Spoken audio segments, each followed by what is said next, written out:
नमः शिवाय। आज सोमवार के दिन आइए सुनते हैं शिव जी और पार्वती जी की यह कथा। एक समय की बात है, किसी नगर में एक साहूकार रहता था। उसके घर में धन की कोई कमी नहीं थी, लेकिन उसकी कोई संतान नहीं थी। इस कारण वह बहुत दुखी था। पुत्र प्राप्ति के लिए वह प्रत्येक सोमवार व्रत रखता था और पूरी श्रद्धा के साथ शिव मंदिर जाकर भगवान शिव और पार्वती जी की पूजा करता था। उसकी भक्ति देखकर एक दिन माँ पार्वती प्रसन्न हो गई और भगवान शिव से उस साहूकार की मनोकामना पूर्ण करने का आग्रह किया। पार्वती जी की इच्छा सुनकर भगवान शिव ने कहा कि हे पार्वती, इस संसार में हर प्राणी को उसके कर्मों का फल मिलता है और जिसके भाग्य में जो है उसे भोगना ही पड़ता है। लेकिन पार्वती जी ने साहूकार की भक्ति का मान रखने के लिए उसकी मनोकामना पूर्ण करने की इच्छा जताई। माता पार्वती के आग्रह पर शिवजी ने साहूकार को पुत्र प्राप्ति का वरदान तो दिया, लेकिन साथ ही यह भी कहा कि उसके बालक की आयु केवल 12 वर्ष होगी। माता पार्वती और भगवान शिव की बातचीत को साहूकार सुन रहा था। उसे ना तो इस बात की खुशी थी और ना ही दुख। वह पहले की भांति शिव जी की पूजा करता रहा। कुछ समय के बाद साहूकार के घर एक पुत्र का जन्म हुआ। जब वह बालक 11 वर्ष का हुआ तो उसे पढ़ने के लिए काशी भेजा गया। साहूकार ने पुत्र के मामा को बुलाकर उसे बहुत सारा धन दिया और कहा कि तुम इस बालक को काशी विद्या प्राप्ति के लिए ले जाओ और मार्ग में यज्ञ कराना। जहाँ भी यज्ञ कराओ वहाँ ब्राह्मणों को भोजन कराते और दक्षिणा देते हुए जाना। दोनों मामा भांजे इसी तरह यज्ञ कराते और ब्राह्मणों को दान दक्षिणा देते काशी की ओर चल पड़े। रात में एक नगर पड़ा, जहाँ नगर के राजा की कन्या का विवाह था, लेकिन जिस राजकुमार से उसका विवाह होने वाला था वह एक आंख से काना था। राजकुमार के पिता ने अपने पुत्र के काना होने की बात को छुपाने के लिए एक चाल सोची। साहूकार के पुत्र को देखकर उसके मन में एक विचार आया। उसने सोचा, क्यों न इस लड़के को दूल्हा बनाकर राजकुमारी से विवाह करा दूं। विवाह के बाद इसको धन देकर विदा कर दूंगा और राजकुमारी को अपने नगर ले जाऊंगा।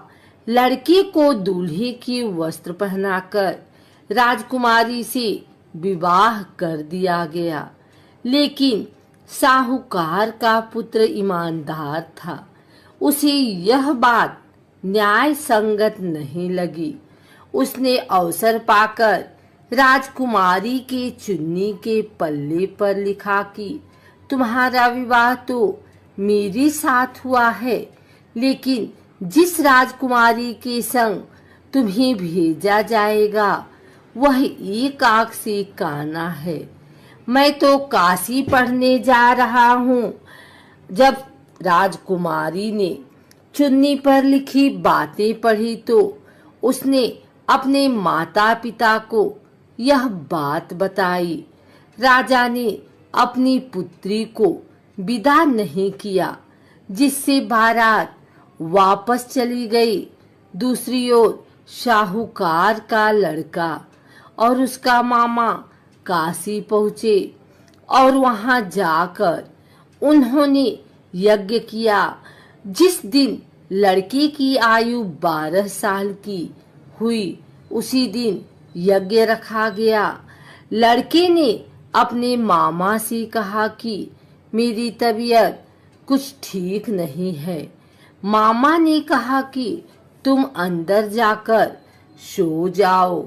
शिव जी के वरदानुसार कुछ ही देर में उस बालक के प्राण निकल गए। मृत भांजे को देख उसके मामा ने विलाप शुरू किया। संयोगवश उसी समय शिवजी और माता पार्वती उधर से जा रहे थे। पार्वती ने भगवान से कहा, स्वामी, मुझे इसके रोने के स्वर सहन नहीं हो रहा। आप इस व्यक्ति के कष्ट को अवश्य दूर करें। जब शिवजी मृत बालक के समीप गए तो वह बोले कि यह उसी साहूकार का पुत्र है जिसे मैंने 12 वर्ष की आयु का वरदान दिया। जब इसकी आयु पूरी हो चुकी है, लेकिन मातृभाव से विभोर माता पार्वती ने कहा कि हे महादेव, आप इस बालक को और आयु देने की कृपा करें, अन्यथा इसके वियोग में इसके माता पिता भी तड़प तड़प कर मर जाएंगे। माता पार्वती के आग्रह पर भगवान शिव ने उस लड़के को जीवित कर दिया। शिव जी की कृपा से वह लड़का जीवित हो गया। शिक्षा समाप्त करके लड़का मामा के साथ अपने नगर की ओर चल दिया। दोनों चलते हुए उसी नगर में पहुंचे जहां उसका विवाह हुआ था। उस नगर में भी उन्होंने यज्ञ का आयोजन किया। उस लड़के के ससुर ने उसे पहचान लिया और महल में ले जाकर उसकी खातिरदारी की और अपनी पुत्री को विदा किया। इधर साहूकार और उसकी पत्नी भूखे प्यासे रहकर बेटे की प्रतीक्षा कर रहे थे। उन्होंने प्रण कर रखा था कि यदि उन्हें अपने बेटे की मृत्यु का समाचार मिला तो वह भी प्राण त्याग देंगे।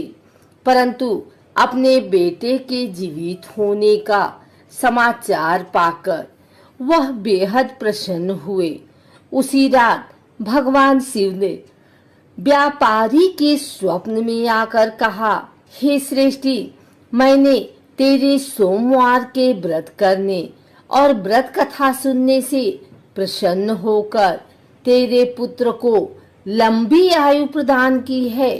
इसी प्रकार जो कोई सोमवार व्रत करता है या कथा सुनता और पढ़ता है, उसके सभी दुख दूर होती हैं और समस्त मनोकामनाएं पूर्ण होती हैं।